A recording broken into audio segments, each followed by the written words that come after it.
देखा सो भाई साहब कहने लगे महाराज परिचय। राम ने कहा अयोध्या नरेश राजा दशरथ के लड़का, हमारा नाम राम है, ये हमारे अनुज लक्ष्मण हैं। हम लोगों के साथ में एक सुकुमारी नारी सीता थी, उसका यहाँ जंगल में निशाचरों ने हरण कर लिया, हम उसी के लिए रो रहे हैं। चेला लोगों ने मत्था ठोका, बोले चलो हो गया गुरुजी का काम। इनमें ऐसी कलाकारी होती है, एक पटिया पांव छुआ के बनी नहीं दूसरी सीता बना लेते के। आप मियाँ मांगने और भाट खड़े दरबार, ये दूसरे को क्या बना कर देंगे।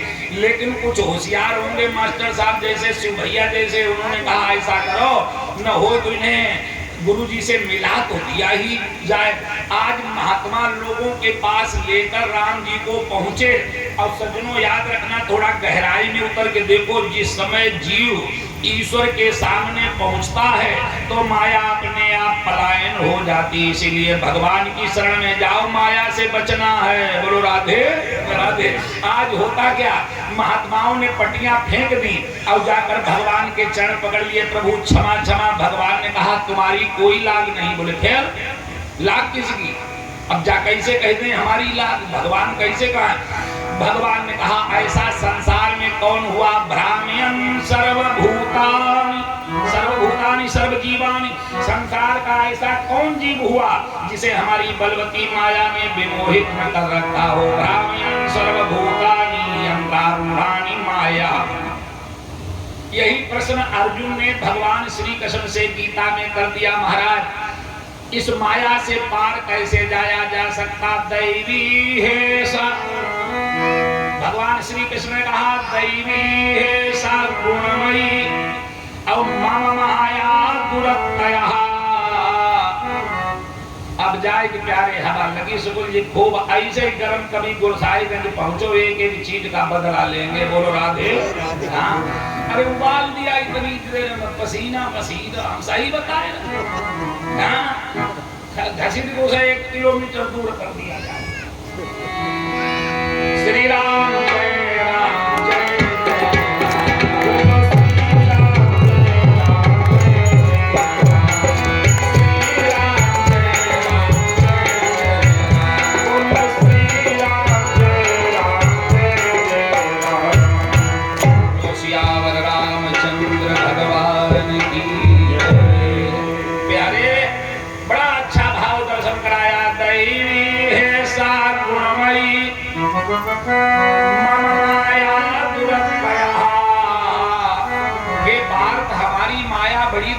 है, दुरत्य जिसका पार न पाया जा सके।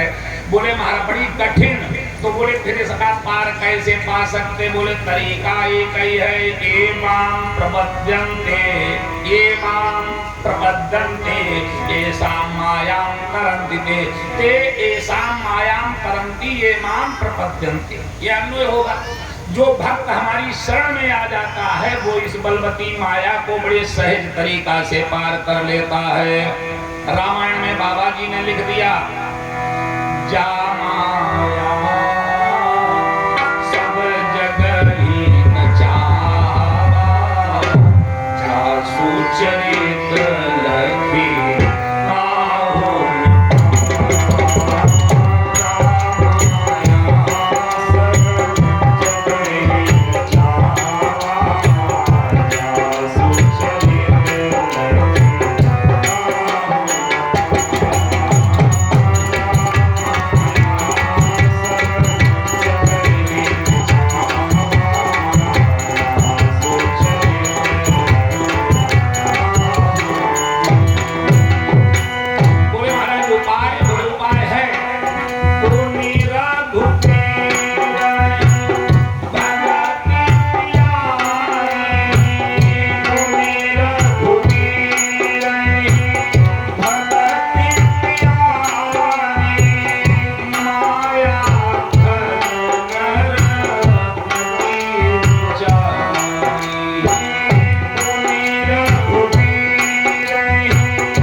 बोध हो गया।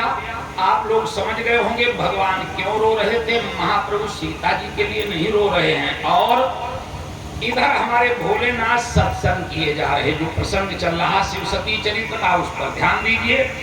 हृदय विचारत जात हर के ही विधि दर्शन हो, देखा तो बनवासी देश में देखा। दादाजी जितना भगवान राम जी को हमारे भोलेनाथ समझ सकते हैं, कौन जान सकता है, कौन समझ सकता है।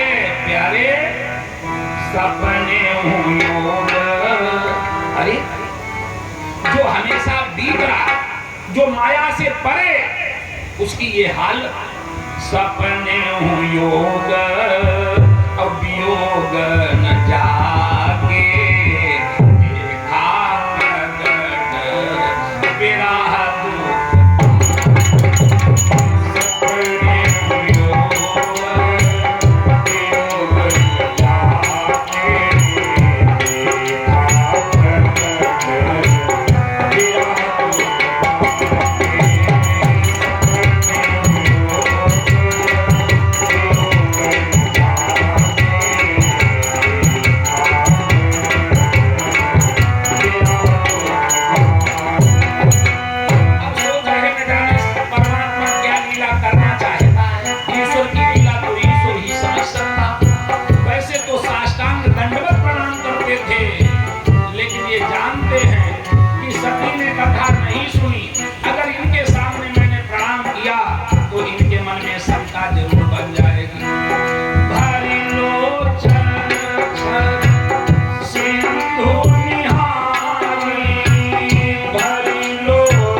सती से बहुत बचने का प्रयास किया। आदरणीय मास्टर साहब, माताओं बहनों का ऐसा स्वभाव, इनकी बुराई नहीं कर रहा हूँ, इनकी तारीफ कर रहा हूँ। अगर हमारे सुकुल जी अमित की मम्मी से कोई चीज छिपाना चाहें तो वैसी वह भेद छिपाया स्वयं छिपे पर भाव सती से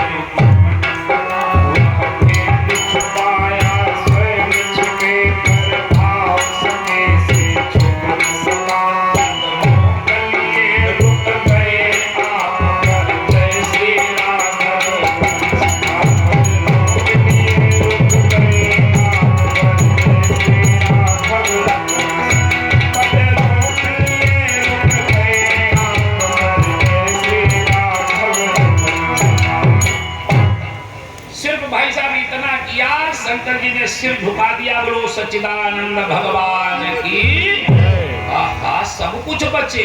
और सती जाने नहीं, मन ही मन सोचने लगी दुनिया में सब देव और हमारे महादेव, हमारे महादेव तीन पशुखन, अरे तीन परनामा और कही सच्चिदानंद प्रधान।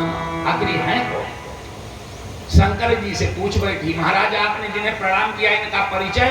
चौपाई का एक एक शब्द बड़ा कीमती है, सब लोग ध्यान से सुने। जो अजर, अजर माने बुढ़ापे से रहित, हमेशा प्रोगंड अवस्था में रहने वाला, जो अजर अमर, कभी न मरने वाला, अज अजन्मा, जो अजर अमर, अज अजर ब्रह्मन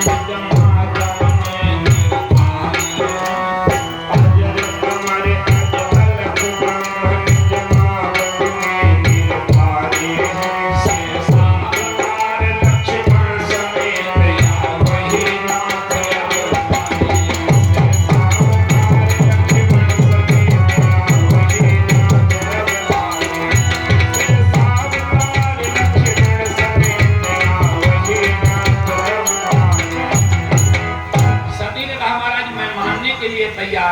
पूर्वज ऋषि कहते थे जिनकी माया का पारावार नहीं, वेद जिसे नेति नेति कहते, वो राम ये साधारण पुरुषों की भांति स्त्री के लिए रोते फिरे, मैं नहीं मानती। भोलेनाथ ने सब कुछ समझाया, बड़ा प्रयास किया। हमारी माताएं बहनें ध्यान दें, पति से ज्यादा हितैषी आपका कोई नहीं हो सकता है। जो बात ये बतावे उसे मानो। लेकिन महाराज जी गोस्वामी जी ने बड़ी बचत कर दी। सती लिखा भाभी बस न ज्ञान उर आवा, देखो कितनी बड़ी बचत की, सब कुछ समझाया। सती मानने के लिए नहीं तैयार हुई। आखिर भोलेनाथ को थोड़ा क्षोभ पैदा हो गया। अब कहने लगे जाओ तुम्हारे मन अरे अति संदेह अब तो किन जाए परीक्षा ले। अरे भाई कैसे संदेह मिटे, परीक्षा ले आओ। एक स्त्री जात की हट कितनी प्रबल होती है। बोले महाराज परीक्षा जरूर लूंगी, लेकिन पति तो पति है। पति व्यापक शब्द, पति माने स्वामी, पति माने रक्षा, पति माने ईश्वर। परीक्षा लेना, लेकिन परीक्षा देकर मत आना। जैसे जाई अरे मोह भ्रम भारी अब करे हो सो जतन विवेक विचार। अरे विवेक रहा ही कहाँ था। जो स्त्री अपने पति से अनर्गल बहस करती हैं, आदरणीय परीक्षित जी, विवेक तो उसी समय नष्ट हो जाता है। और मानस के अंदर विवेक को बड़ी महत्ता दी गई। जिस समय भगवान राम मारीच को मारने के लिए चले, कहा लक्ष्मण से भैया सीता केरी अरे करे हो रखवारी अब बुद्धि विवेक बल समय विचारी। और एक भी बात पर गौर लक्ष्मण ने किया होता, क्या जानकी का हरण होता? नहीं होता। लेकिन आज सती को सब कुछ समझाया, सती नहीं मानती हैं।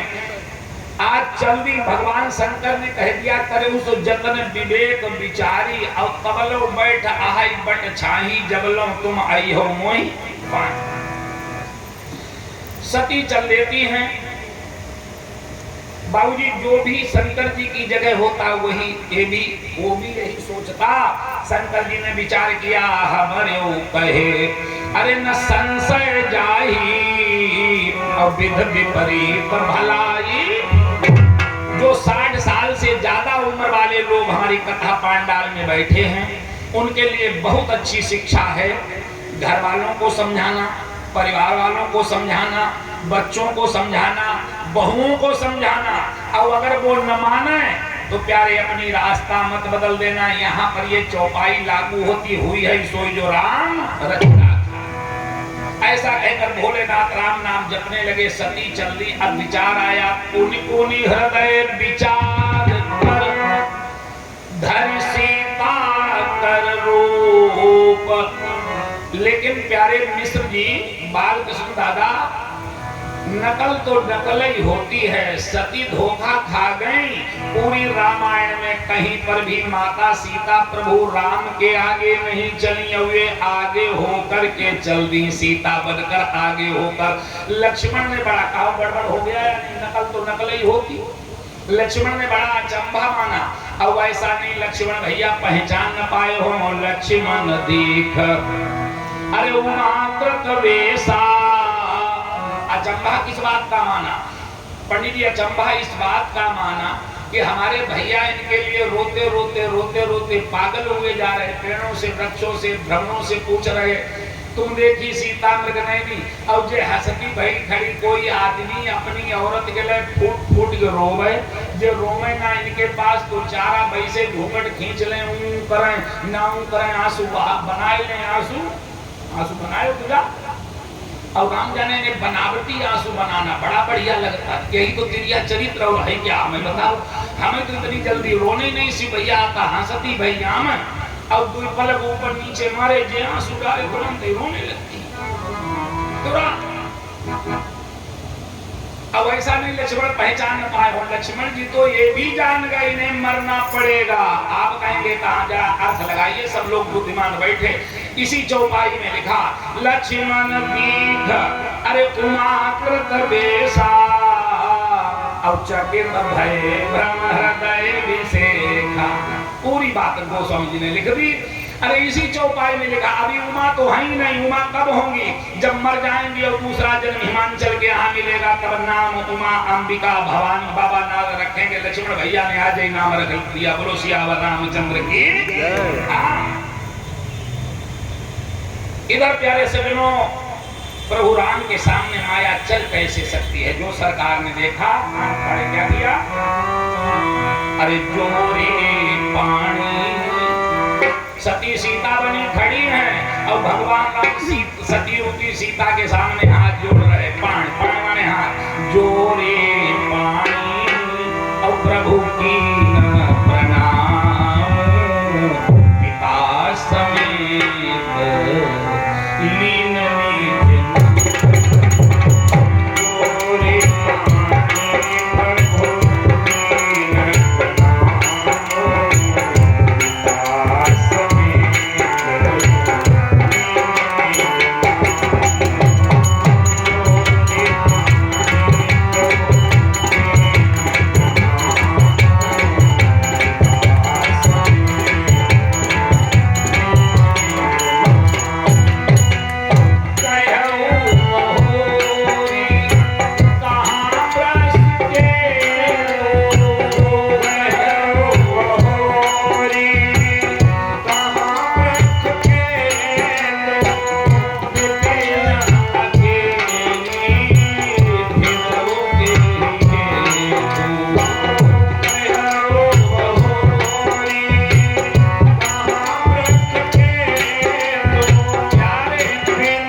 विचार कीजिए। कोई स्त्री किसी की पत्नी बनी खड़ी हो, अब अगला आदमी आए तो उनसे माता जी पाए लागन कहने लगे, बोलो क्या पीतेगी? बोलो राधे राधे। अब सती सोच रही है, भगवान जब जमीन फट जाए हम जामे धस जाए। अच्छा एक बात बताओ ना, वैसे कहे शांतिपुरम में तो ऐसी माताएं बहनें एक है ना, जे जावेरा पति के साथ बहस करेंगी ना, व्यक्तित्व मन से सो नहीं कथा न जानते हैं बातचीत हुई तो इनकी अकल के सामने खुदा की अकल छोड़। और जब ठोकर लगेगी तब कहेंगी दीदी पप्पू के पापा कहा ठीक है, बात नहीं मानी। बात हम थोड़े नहीं बता रहे, बाबा जी ने जो लिखा खाली पढ़ के सुनाए रहे। सती कह रही मैं शंकर कर, अरे कहा न माना और निज ज्ञान राम पाई। अब क्या सती नहीं प्रयास करती हम पुनः सीता से सती बन जाएं? ध्यान देना, बड़ी बढ़िया बात है। जीव माया में फंस तो सकता है, जीव माया में फंस तो सकता, माया में तो फंसा फंसाया, लेकिन मायापति की इच्छा के बिना माया से पार नहीं जा सकता है। ये माम प्रपद्यन्ते, जब तक ये बात नहीं होगी तब तक माया से पार जाना बड़ा दुस्तर है। अभी बात समझ में नहीं आई होगी। उदाहरण के लिए कोई लड़का मार्केट से दूध लेकर के आवे, अब इतनी माताएं बहनें बैठी सभी गृह कार्य में दक्ष हैं, इन्हें दूध दिया जाए, लो दही बना दो, बोलो दही बन जाएगा। अरे दूध क्या, दूध गर्म किया, हल्का ठंडा किया, जामन लगाया, दही तैयार। चिंता मत करना, 5 रुपया इनाम के दे दूंगा, कोई दही से फिर से दूध बना देना। जो बहुत होशियार बैठी है वो दही का दूध बना दो। अरे अब तो बिगड़ चुका है, कैसे बनेगा? बगैर परमात्मा की इच्छा के नहीं बन सकता। बोलो राधे राधे। और सरकार तो पीछे पड़ गए, अरे कहाँ बरस के माता जी आज अकेली कैसे चली आई? भोले बाबा कहाँ छोड़ दो? हे भगवान, सती सोचती गजबई हो गया। अब भगवान ने सोचा आखिर ये आई है तो कुछ तो अपनी माया दिखाई जाए। कहा चल माया। अब जिधर नजर डालती है तो देखे विधिहर विष्णु अनेका और अमित प्रभाव जो माया फैलाई, तमाम प्रकार के देवता देखे, लेकिन राम रूप दूसरा नहीं देखा, राम जी का दूसरा स्वरूप नहीं नहीं देखा। सती समझ गई मैं भगवान की माया के चक्कर में पड़ गई हूँ। आदरणीय परीक्षित जी, घर देखना, परिवार देखना, लड़का बिटिया देखना, नेत्र खोल के देखना। अब ईश्वरी शक्ति को देखना तो थोड़ी देर नेत्र बंद करके देखिएगा, तभी परमात्मा की शक्ति दिखाई पड़ेगी। नयन मूंदी बैठी मगमाई। सती जो है आंखें बंद करके बैठ जाती हैं, क्यों? जब नेत्र बंद करोगे तो शक्ति का एहसास हो जाता है। आप कहेंगे कैसे? वानर लोग जब सीता माता की खोज में जा रहे थे, एक गुफा में प्रवेश किए, वहां पर एक श्रीमती जी मिली। उन्होंने कहा आंखें बंद कर लो, पा जाओगे। बंदर सो बंदर बोले, कोई चीज ढूंढी जाती, आंखें खोल के ढूंढी जाती कि आंखें बंद करके ढूंढी जाती? ये उल्टी बात बता रही हैं, आंखें बंद कर लो, पा जाओगे। अंगद युवराज थे, बोले बात मानो नहीं की, आंखें बंद करो। जो बानरों ने आंखें बंद की तो क्या देखा? देखा खड़े सिंधु के तीरा। जो आंखें बंद करके खोला, सब समुद्र के किनारे पहुंच गए। बानरों के ऊपर की सांख ऊपर, नीचे के नीचे। बोले भैया बड़ो ही अच्छो रहो, जो जल्दी आंखें खोल दी। अगर कहीं 2 मिनट और आंखें बंद किए रहते तो अभी हम सीता माता की खोज कर रहे, थोड़ी देर में हमारी खोज शुरू हो जाती। बोलो राधे राधे। क्यों? सब समुद्र में दिखाई पड़ते हैं, लेकिन शक्ति का दर्शन हो गया। वहीं पर संपाति मिला, उसने क्या कहा? हम देखें तुम ना आए, की गई दृष्टि। तो जहां पर प्रसंग चल रहा था, ध्यान दीजिए, सती जो है नेत्र बंद करके बैठ जाती हैं। भगवान राम समझ गए माता जी परेशान हो रही, योग माया से कहा इन्हें पुनः सती बनाकर भोलेनाथ के पास पहुंचा दिया जाए। जो सती के नेत्र खुले देखा, जिस स्थान से गई थी वह स्थान समेत बटा गया। भोलेनाथ के पास पहुंची, गई समीप महेश तब हंसी पूछी कुशलार, लीन परीक्षा कबन विधि, कहा सत्य सब बात। देखो, हमसे छिपाना मत, ये बताओ तुमने परीक्षा कैसे ली? कहा सत्य सब बात। अच्छा सज्जनों, हम ये जानना चाहेंगे, क्या इसके पहले सती कभी झूठ बोली? तिवारी जी कभी नहीं बोली ना। फिर शंकर जी आज क्यों कह रहे कहा सत्य सब बात? अरे प्यारे, इसलिए कह रहे हैं सती सच बोल देती तो थोड़ा पनिशमेंट देकर भोलेनाथ माफ कर देते। सच बोल देना पाप का प्रायश्चित हो जाता, और झूठ पर झूठ बोलना डबल अपराध बन जाता है। इसलिए बार बार इशारा कर रहे कहा सत्य सब बात, लेकिन इनके सिर पर तो होनी सवार है। कहने लगी महाराज कछुन परीक्षा अरे लीन गोसाई। महाराज परीक्षा क्या लेती? बस जैसे आपने प्रणाम किया ऐसे हम भी गए और 5 लागत किया, चले आए। शंकर जी ने सोचा एक स्त्री जात अपने वचनों पे हट करके भला उस कार्य को पूरा न करे, असंभव। आप कहेंगे कैसे? दादा बालकृष्ण जी, जिस बात का ज्यादा लंबा प्रचार प्रसार करना हो, कार्ड्स मत छपवाइए, पेपर्स मत बंटवाइए, अपनी घरवाली के कान में चुपचाप कह दो कि ये बात किसी को बताना मत। आप मोटरसाइकिल से इधर से उधर नहीं पहुंचेंगे, बात तुम्हारी इलाका भर में मारी मारी फिरेगी। हमें बालकृष्ण दादा सोचते होंगे हमें इतनी सेवा करें पंडित जी की और हमारे ऊपर टीका टिप्पणी आपके ऊपर क्यों करेंगे? पंडितों के पास तो अपने से ज्यादा बातचीत होती नहीं। एक हमारे जैसे पंडित जी थे, सो एक दिन खाट पे बैठे, सो बच्चे कहीं से कौवा का पंख खेलते हुए लाए, पंडित जी की खटिया के पास डाल दिया। पंडित जी ने उठाया, हाथ में पकड़ लिया। अब पंडितानी से बोले सुनो। मैंने कहा क्या? पंडितानी पास हम पहुंची। पंडित जी ने कहा देखो एक बात किसी को बताओ ना तो तुम्हें बताई दे। पंडितानी ने कही हे भगवान तुम्हारी बात हम किसी को बता सकती? बोलो बात क्या? पंडित जी ने कहा बात मामूली नहीं, आज अभी हमारे मुंह से जो एक कौवा को पकड़ना नहीं करो, अब अगर तुमने किसी को बता दिया तो लोग सोचे पंडित कौवा खात घर की कथा भागवत सब बंद। अभी अभी मैंने बताया न जाने के आंसू कितनी जल्दी निकलते हैं। सोई पंडितानी एकदम रोने लगी, हे भगवान तुम्हारी रोजी रोटी बंद हो जाएगी तो हमारा जीवन कैसे पार होगा। अब जाकर चौका में चून गूंदने लगी। अब कहती जाती हमारे पंडित मुंह से कौवा को पकड़ा निकलो बताएं काऊ ना, हमारे पंडित मुंह से कौवा को पकड़ा निकलो बताएं काऊ ना। अब हर मोहल्ला में कुछ औरतें ऐसी होती हैं सुकुल जी, जा घर को भेद बा घर पहुंचा बा घर को भेद। वैसे कहीं शांतिपुरम में ऐसी है तो नहीं होंगी। देखो उदाहरण से भी कुछ मिलता। अगर आपको अपने घर को सुरक्षित रखना है तो पराये घर की औरत को अपने बरामदा से अंदर मत जाने दीजिए, हमेशा सुरक्षित रहोगी। बोलो राधे राधे। सो पंडितानी पहले तो एक बहन जी पहुंच गई।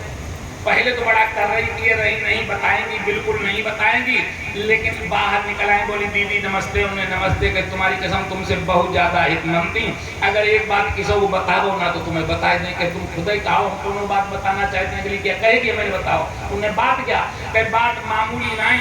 आज हमारे पंडित मुझसे एक कौवा को पकड़ा निकलो लेकिन किसी को बताना ना। तुमने कौवा का पकड़ा निकलो, हाँ हम किसी को नहीं बताएंगे। अब ऐसी औरतें रुकती थोड़ी, कोई खास बात मिले जे आई जे गई। अब जाकर छत के नुक्कड़ बैठे हो आवाज लगाई और तीन उन्होंने कहा सुनो तुमने कोई खास बात सुनी। बोले ना कि अगर किसी को बताओ ना तो तुम्हें बताए दो। उन्हें बात क्या कि वो पंडित जी नहीं आते। अब हम देख के आए उनके मुंह से एक कौवा निकला। कहाँ पखना था, पखना का कौवा रस्सी का सांप बनते देर थोड़े। लेकिन बहन जी बताना मत, नहीं तो बेचारे की रोजी रोटी बंद हो जाएगी, हमें तुम्हें क्या मिलेगा। उन्होंने कहा बिल्कुल नहीं बता सकती। सो वो जाकर पहुंची, कुछ औरतें गल पे पानी भर रही थी। बोली बहनों सुनो सुनो गजब हो गया, तुमने कोनो बात सुनी। बोले ना कि अगर कोई किसी को बता दो ना तो तुम्हें बताए दें। बोली बात क्या कि वे पंडित जी ना अभी हम देख के आई, उनके मुंह से कौवन की भर भर परी न जाने कितना कौवा निकल रहा। लेकिन बहन जी बताना मत, नहीं तो बेचारे की रोजी रोटी बंद हो जाएगी। बताएगा कोई किसी को नहीं, बाप इलाका भर में मारी मारी फिरेगी। अब हमारे जो पांडाल में बहुत बढ़िया श्रोतागण बैठे हैं, विद्वान लोग भी बैठे, वो सोचते होंगे ऐसी बात व्यास जी ने कह दी क्या, इसमें मोहर लगा सकते प्रमाणित। वही बात कहता हूँ जिसे मोहर लगा दूं, नहीं तो आदमी जुबान पकड़ ले। क्या ऐसा है? हाँ ऐसा है। स्त्री के पेट में बात नहीं रुकती है। कोई भी महाभारत, कोई भी भागवत उठाकर पढ़ लेना, हर किसी में मिल जाएगा ये प्रमाण। जिस समय महाभारत का युद्ध शिवभाई समाप्त हुआ तो धर्मराज युधिष्ठिर अपने पितरों को तिलांजलि दे रहे थे, तो कुंती ने आंखों में आंसू भरकर कहा बेटा युधिष्ठिर 2 अंजलि जल कर्ण को और दे देना। युधिष्ठिर ने कहा माता जी कर्ण से हमारा कौन सा संबंध। कुंती फूट फूट कर रोने लगी, जिस राज को आज तक राज रखा वो मैं तुम्हें बता रही हूँ। कर्ण तुम्हारा ज्येष्ठ भ्राता था, उसे मैंने जन्म दिया था। युधिष्ठिर ने कहा माता जी तुम इतनी गंभीर हो गई कि इतनी महज बात को अपने अंदर दफनाए रखती है, मुझे बताया नहीं। मैं सारा राज दुर्योधन को दे देता, अपने हाथों से अपने भैया को न मारता। जाओ आज से मैं श्राप दे रहा हूँ कि औरत के पेट में कोई बात रुकेगी ही नहीं। जा थोड़े ने पंडितानी, चाहे पंडितानी हो चाहे ठकुरानी होती सब इसी। बोलो सियावर रामचंद्र की। बात समझ में आएगी नहीं है? तो जहां पर प्रसंग चल रहा था हर चीज मोहर लगी हुई मिलेगी। अगर हम उदाहरण भी देंगे तो उसे सिद्ध करके बताएंगे। जो ना कि पैसे ही चले जाएं, सो ना इसी बात का तो पैसे लेता हूँ सिद्ध करने का। तो भाई साहब बहुत अच्छी बात मैं बता रहा था, ध्यान वहीं पर लीजिए। आज भोलेनाथ ने विचार किया, तब शंकर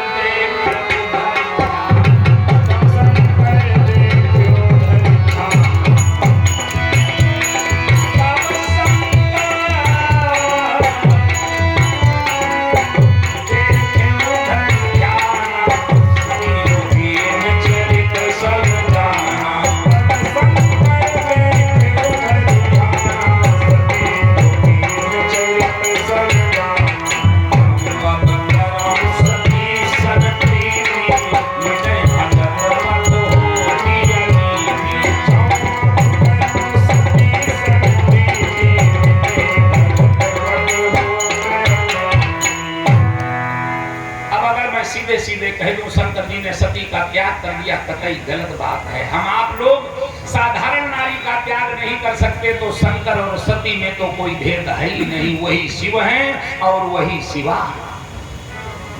भाई बहनों जो समस्या हमारे आपके सुलझाने से न सुलझे वो परमात्मा के ऊपर छोड़ देना। सुमिरत राम हृदय यश आता, हृदय में विचार आया और संकल्प कर डाला। शिव संकल्प। महाराज जी फिर भी बड़ी रियायत थी, बहुत रियायत। नहीं तो कह देते हमारा तुम्हारा कभी मिलना नहीं होगा, लेकिन जिस शरीर के द्वारा अपराध हुआ सजा उसे दी जा रही है। शिव संकल्प अरे की मन माही, यही तन सती भेंट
सती के श्रवण रंध्रों में आवाज पहुंची, हाथ जोड़कर पूछने लगी, सरकार ये तो बताओ कीन कवन पन कहो कृपाला। हे कृपालु, आपने प्रण कौन सा किया?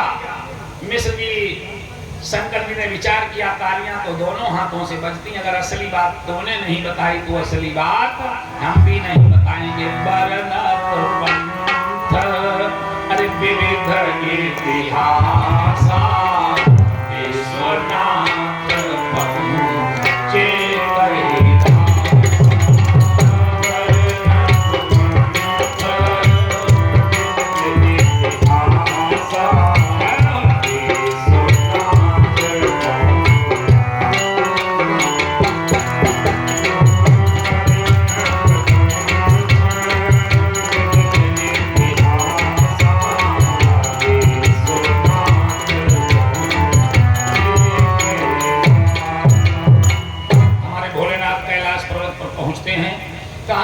समाधि लगाने का समय आ गया। भोलेनाथ समाधिस्थ हो जाते हैं। समाधि 1 दिन 2 दिन 10 दिन नहीं लगी रही, 87,000 वर्ष व्यतीत हो गए। आखिर तजी समाधि शंभु अविनाशी, इनकी समाधि भंग हुई, राम नाम उच्चारण करने लगे। इनके इष्ट देवता तो राम है। रघुपति रघुपति राघव राजा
में जाकर के अभिवादन किया। सन्मुख शंकरासन दीना, भोलेनाथ ने सामने आसन डाल दिया। आदरणीय परीक्षित जी, अब सती को विश्वास हो गया, भोलेनाथ सब जान गए और इन्होंने हमारा त्याग कर दिया। देखो, पत्नी के दो ही स्थान हैं, सब लोग समझ लें, बड़ी बढ़िया बात है। पत्नी के सिर्फ दो स्थान, पूजा में, पाठ में, जप में, तप में, हवन में, यज्ञ में स्त्री हमेशा दाहिने अंग रहती है, यज्ञ कार्य तो दाहिने है। और पाद प्रक्षालन में जब ब्राह्मणों के पैर धोए जाते हैं, अभिषेक में जब यज्ञांत अभिषेक होता है, पाद प्रक्षालन में, अभिषेक में, सेवा भाव में, यहाँ पत्नी वामांगी रहती है। सामने स्थान महतारी का होता है। जब सामने आसन डाल दिया, अब सती को विश्वास हो गया, भोलेनाथ ने हमारा त्याग कर दिया। अब स्त्री जात के लिए दुनिया में इससे बढ़कर कोई दुख नहीं हो सकता। पिया जिसे चाहे सुहागन वही है, और मन से उतर जाए अभागन वही है। सोचती हैं अब ऐसा कौन समय आएगा जब भवसागर पार जाऊंगी। उसी समय इनके पिता प्रजापति दक्ष ने एक यज्ञ किया, जिसमें न्योते सागर सकल सुर जे पावक मख भाग।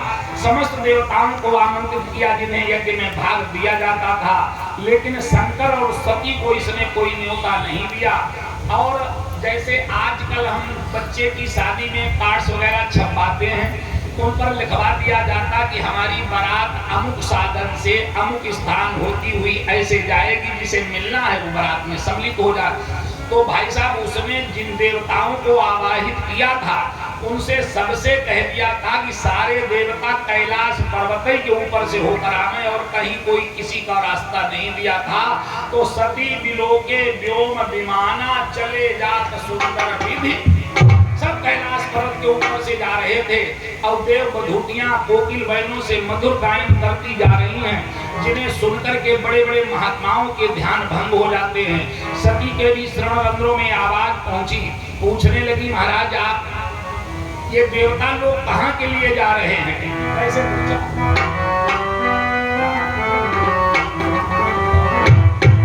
अरे शिव से बोली सती बता दो। देखो, जब स्त्री परेशान होती है तो अधीर हो जाती है, अधीर। महाराज ये तो बताओ। शिव से बोली सती बता दो, और देवता ये कहाँ जा रहे हैं?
यज्ञ है उसमें ये देवलोक चलते चले जा रहे तो पिता यज्ञ सुनी कछु हरसानी। सुनी भैया ज्यादा नहीं, थोड़ी प्रसन्नता हुई। कछु हरसानी, देखो लड़की के लिए तो दो ही जगहें हैं, या तो पिता के दरवाजे की चौखट और नहीं तो पति का आंगन। अब जब पति से परित्यक्ता हो जाएगी तो पिता के अलावा और किसका सहारा पकड़ेगी? बोले महाराज पिता के यहाँ यज्ञ और बिटिया दमाद न जाए, मेहमान न जाए तो यज्ञ कैसे पूरा होगा? याद रखना, हमारी माताएं बहनें गाया करती, मान्य भनेजा राजा तुम नहीं माने यज्ञ पूर्ण कैसे हो। जिनके यज्ञ में मान्य भनेजा की पूजा नहीं होती उनका यज्ञ पूरा नहीं होता। महाराज पिता के यहाँ यज्ञ, हम आप लोग भी चलें तो कितना अच्छा रहेगा। भगवान शंकर ने कहा बात तो तुमने ठीक कही, लेकिन यहाँ अनुचित नहीं निवत पठावा, यही अनुचित है। तुम्हारे पिता ने न्योता नहीं भेजा। देखो भाई लोग थोड़ा बेहद में बैठे, थोड़ा थोड़ा और आगे बढ़े आओ, आगे बढ़ो, सबके लिए जगह होती जा। और माताएं बहनें जो हैं इधर निकलती चले, पीछे बहुत जगह पड़ी हुई है, आप अपने स्थान पर। बंधो बड़ी बढ़िया बात मैं बता रहा था, ध्यान वहीं पर दीजिएगा। कहा बिना न्योता दिए किसी के यहाँ जाना नहीं चाहिए। ब्रह्म सभा हम सब दुख माना, तासो अजह भरत अपमाना। सती ने कहा कैसे? बोले एक बार ब्रह्मा जी के यहाँ सभा हुई, उसमें समस्त देवता बैठे हुए थे। दक्ष को जब प्रजापति बना दिया गया और दक्ष सभा भवन में आया, महाराज जी बहुत बिरले लोग ऐसे हैं जिन्हें पद और प्रतिष्ठा दोनों चीजें मिल जाएं, उनके अंदर अहंकार न बढ़े। बहुत ईश्वर की कृपा हो, लेकिन दक्ष को अहंकार बन गया। दक्ष जब सभा भवन में आया तो जितने देवता बैठे थे भाई साहब सबने उठकर स्वागत सत्कार किया। शंकर जी ने कहा केवल मैं, ब्रह्मा विष्णु ये तीन देवता बैठे रहे। दक्ष ने कहा चलो ब्रह्मा ने स्वागत नहीं किया, कोई बात नहीं, ब्रह्मा हमारा पिता है। विष्णु ने स्वागत नहीं किया, विष्णु हमारे बाबा हैं। श्रीमद् भागवत महापुराण के चौथे स्कंद के दूसरे अध्याय में व्यास जी ने लिखा कि इसमें शिष्यतां प्राप्तो अपेन में दुहितर गृहीत। अब ये तो हमारे शिष्य के तुल्य हो चुका, क्यों इसे हमने अपनी दुहिता माने कन्या विवाह दी। मैंने बड़ा बुरा किया, गृहीत्वा मृगसावच्या पाणिं मरकट लोचना।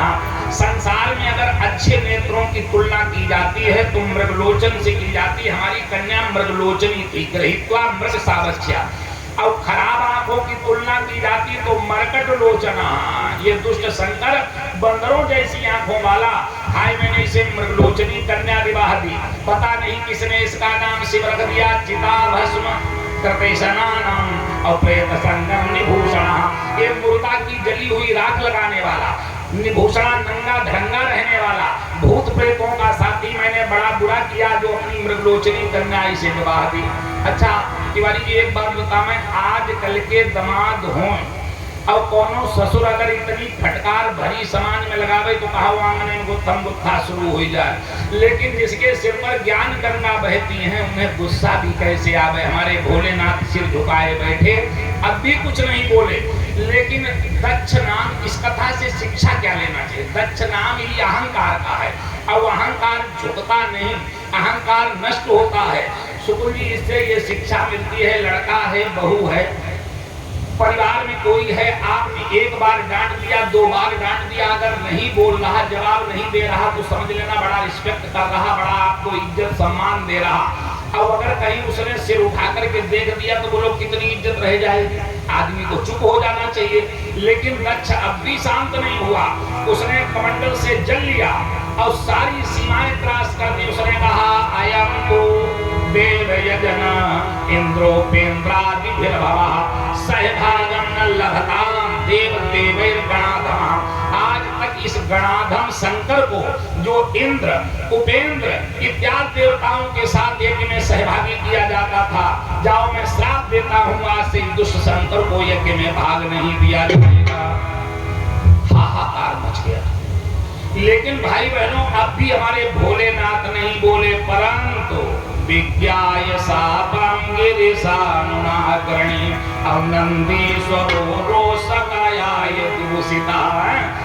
याद रखना, माता पिता गुरु और भगवान, इनकी कभी चार की निंदा मत सुनना। माता पिता गुरु और भगवान, हो सके तो वहां से उठकर चले आना। आप कहेंगे क्या लड़ाई लड़े? लड़ाई लड़ना थोड़े लिखा, लिखा तो यहाँ तक काटिए जीव दास जो बसाई। अगर शरीर में ताकत हो तो निंदा करने वाले की जुबान पकड़कर खींच लो, और नहीं तो श्रवण मूलिगत चलिए पराई, नहीं तो कानों में उंगली डाल करके चल लेना चाहिए। और अगर कोई निंदा सुनता तो होता क्या? जो सेवक अपने कानों से और स्वामी की निंदा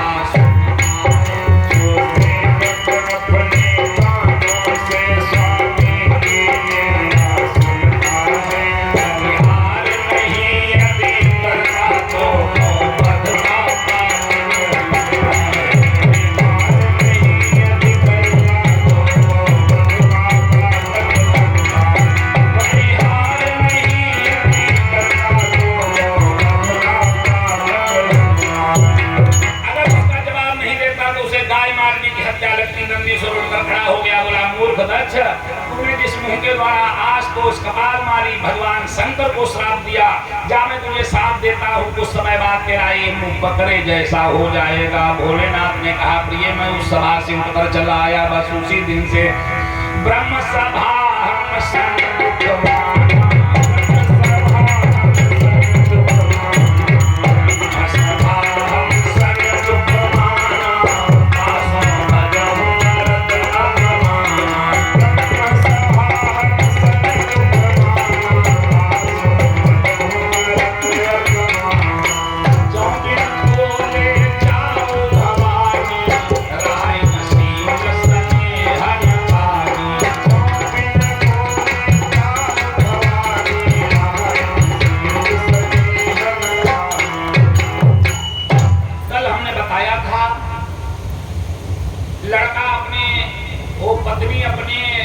से वचन मांगती है कि तीर्थ में, व्रत में, उद्यापन में, कथा में, भागवत में, आमदनी में, खर्चा में मया सहित तुम यदि नाथ कुरिया हमें साथ में लेकर तो माताओं बहनों, पति भी अपनी पत्नी से वचन मांगता है कि तब हम तुम्हें अर्धांगिनी स्वीकार करें। अगर आज से तुम बिना बुलाए अपने पिता के घर भी न जाओ, नहीं तो शहर की शहर में शादी हो जाती, मोहल्ला की मोहल्ला में शादी हो जाती। जो थोड़े जरा सी खटर पटर हुई और चदरिया ओढ़ी पिया कठाड़ी, तो लड़की सिर्फ एक दिन मांगती है, पति से याचना करती कि एक दिन दो। शायद माताओं बहनों को मालूम होगा कब, जब भैया के लड़का होता है तब तो बहन बिना बुलाए ही जाती है। कहा केवल उसी दिन के लिए छूट है और हमेशा के लिए नहीं। और अगर बिना बुलाए लड़की अपने पिता के घर भी जाती है तो तीन चीजें नष्ट हो जाती है। रहाई न शील, स्नेह न कानी, न वो प्रेम रह जाता है, न वो भजन गरुआव रह जाता है, न वो स्नेह रह जाता है, वो सब चीजें नष्ट हो जाती हैं। नहीं जाना चाहिए।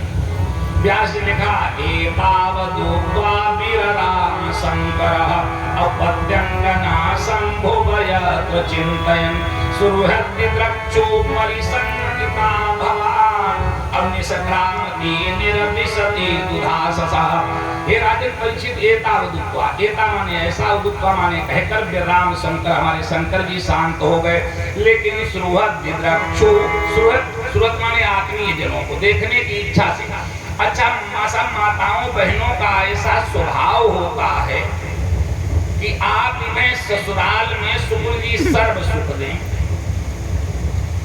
बर्तन वाली अलग लगी हो, भोजन बनाने वाली अलग लगी हो, झाड़ू पोछा करने वाला नौकर अलग लगा हो, और मायके में बैठने की जगह न हो, पीहर। और घर से पीहर से उल्टी सीधी खबर आ जाए, घरवाली की चाल बदल जाती है। हम सही बताए रहे, चाल बदल जाती है। नहीं तो कभी आपके साले साहब फिर देखना, हमारी बात का अनुभव करना, वैसे जब चले तब देख लेना, जब भैया आ जाए तब चले तब देख लेना। आज सुहृद द्रक्षु, सुहृद माने आत्मीय जनों को देखने की इच्छा से सती निष्क्रांति कभी अंदर जाती कभी बाहर। तुलसी का रामायण में और श्रीमद् भागवत महापुराण में इतना ही केवल फर्क है। रामायण में तो सीधे सीधे दे दिया दिए मुख्य गण संग तब विदा की त्रिपुरारी। भागवत में ऐसा नहीं, भागवत में ऐसा लिखा है शिवैया सती ऐसी बड़ी बड़ी आंखों से शंकर जी को देखने लगी, मालूम पड़ता आंखों आंखों में खा जाएंगी, और बिना आदेश लिए बिना परमिशन लिए अपने पिता की यज्ञ की ओर भाग खड़ी।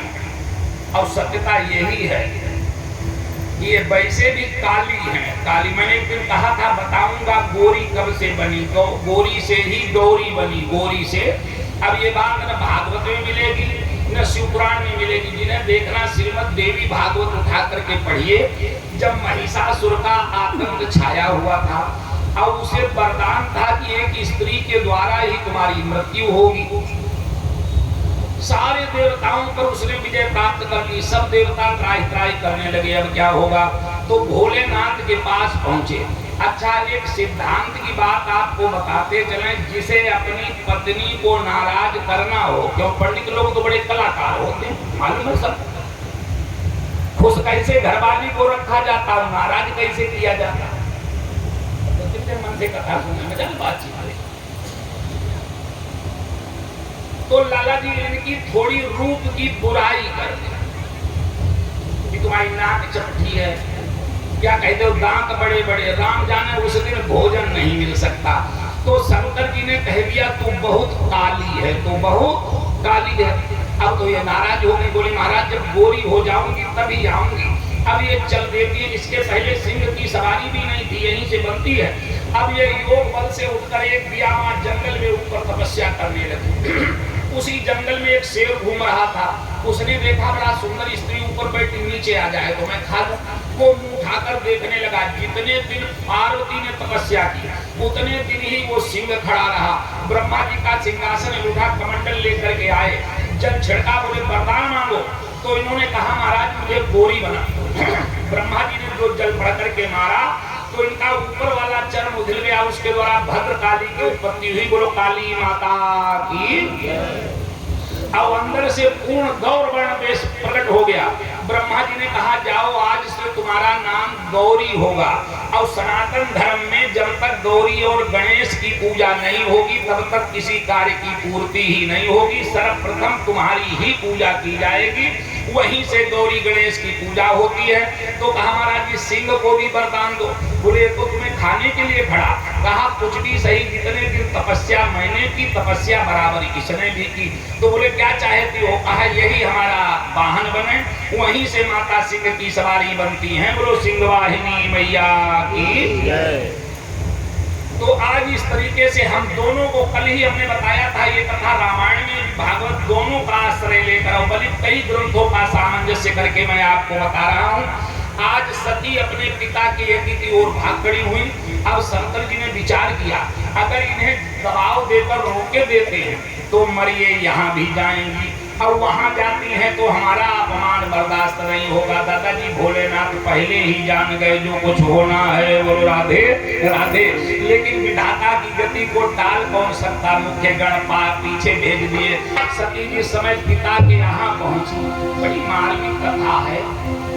पिता भवन अरे जब गई भवानी नक्षत्रास का हो न सन।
हुआ जो आज कोई पूछते नहीं, वैसे मिलते थे पूछते थे बेटी खुश हो, कहां से आ रही, कैसे आई हो, आज कोई बात ही नहीं करता।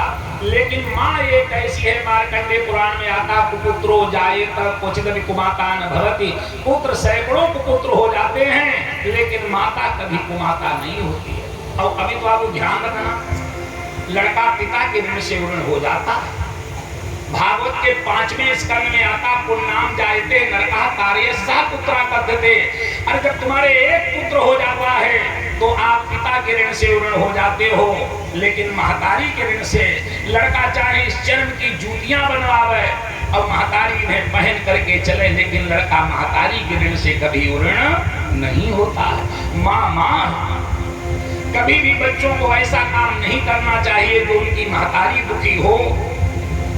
आप एक ही बात सीख लें, समझ लेना पूरी कथा सुनने का फल मिल गया, हमारे शुक्ल जी का पैसा खर्च करना सार्थक हो गया। कभी भी बच्चों को ऐसा काम नहीं करना चाहिए कि उनके महतारी बाप का सिर समाज के अंदर झुके। बाबा जी ने स्वर्णाक्षरों में लिख दिया धन्य जन्म। ध्यान देना, जो हमारे बच्चे लोग बैठे हैं उनके लिए बड़ी अच्छी शिक्षा है, उन बच्चों का जीवन धन्य है। धन्य जन्म और जगती कलतासु अपितहि प्रमोद चरित सुनि जासु। जिनके माता पिता का हृदय गदगद होता है कि तुम्हारे बच्चे ने ऐसा बढ़िया काम किया, उन्हें स्वर्ग ढूंढना नहीं, उनके लिए स्वर्ग यही है। लेकिन महतारी से हमारे समाज में चूंकि यहाँ ज्यादातर ब्राह्मण लोग बैठे हैं, ध्यान दीजिए, एक सन्यासी स्वामी दंडी स्वामी बनते हैं, वो किसी के सामने झुकते नहीं। दंड ग्रहण मात्रेण नरो नारायणो भवे, वो साक्षात नारायण के समान हो जाते हैं। लेकिन वो भी जब अपनी महतारी के सामने पहुंचते हैं तो दंड को जमीन पर रखकर लेट करके प्रणाम करते हैं। लड़का कभी महतारी के ऋण से ऋण नहीं, इसलिए कभी भी माता का तिरस्कार नहीं करना चाहिए। भगवान श्री कृष्ण द्वारिकाधीश बन गए और जिस समय रुक्मिणी भोजन परोसे और हमारे कन्हैया पहला ग्रास उठावे, माता यशोदा का ध्यान आवे, कृष्ण की आंखों में आंसू छलक गया। में रुक्मिणी ने कहा प्रभु हम आपकी इतनी सेवा करती हैं और जब नहीं तब आप तारीफ हमेशा यशोदा माता की किया करते, आखिर उनमें कौन सी बसवियत माने खूबी। भगवान चाहते तो उसी समय शुक्ल जी समझा देते, कहा वक्त आने दो मैं बता दूंगा महतारी में क्या विशेषता होती है। महीना 2 महीना व्यतीत हुआ, करणी वाले मिश्रा जी भगवान जाकर सो गए। सुबह हुआ तो रुक्मिणी से कहा आप तो दूध पिलाने नहीं आए। तो रुक्मिणी ने दिखाया, देखो प्रभु ये दूध से भरा हुआ गिलास रखा है, मैं लेकर गई थी लेकिन आप सो रहे थे, मैंने सोचा सोते से जगाऊंगी आपकी निद्रा भंग हो जाएगी, मैं आकर सोने लगी। भगवान ने कहा बस रुक्मिणी तुम में और हमारी मैया में इतना ही तो फर्क है, तेरी जगह मेरी माँ होती, मैं जब तक सोता रहता माता दूध का गिलास लिए बैठी रहती और जब तक दूध पिला नहीं देती तब तक आराम नहीं करती, तुम स्वयं सोने लगी। भला महतारी वाला इससे पत्नी से कब मिल सकता, माँ को माँ। आज सादर भले मिली एक माता, बहनें मुस्कुराती हुई, एक पिता की 4 लड़कियां हैं। पिता तो चाहता सारी बेटियां हमारे अच्छे घर में पहुंचे, सब बढ़िया रहें, लेकिन कोई रईस घर में पहुंचती, कोई गरीब घर में, और पिता के यहाँ कोई काम काज हो, फिर देखो कोई साड़ी दिखाए रही, कोई जेवर दिखाए रही। भगनी मिली बहुत मुस्कुराता, सब मुस्कुराती हुई मिली। माँ ने कहा बेटी घर चलो, सती ने कहा नहीं मैं जाकर यज्ञशाला देखूं। अब हमारे अमित भाई भी संकेत कर चुके हैं और घड़ी भी संकेत कर चुकी है कि ब्रेक का समय हो चुका है। अब अगर हम सती को भस्म कराते तो फिर आप लोगों को बहुत कष्ट होगा, तो इसके आगे की कथा आगे समय में ही बताऊंगा। गुरु वृंदावन बिहारी लाल की इसके आगे की कथा ब्रेक के